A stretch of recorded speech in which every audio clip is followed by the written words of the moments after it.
Starting a high pressure nitrogen decay test, but upon applying nitrogen, let's take a look at this little core tool here.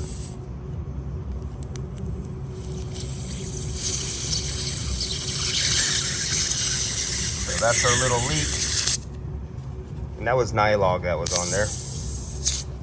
So yeah, it's really bad when your core tool leaks on you. This is for high pressure nitrogen.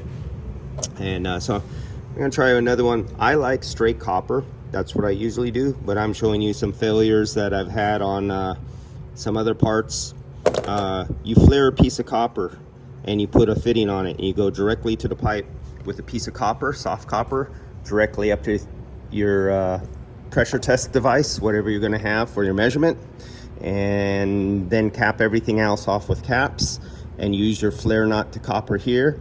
And the only leaks you can have is if you messed up on the flare and you're torquing there, and if you messed up on your flare going directly there. Other than that, you have nothing in between. You have no rubber seals, O-rings, gaps. You have no shafts to leak. This is quick and easy, but you often have failures. That's it.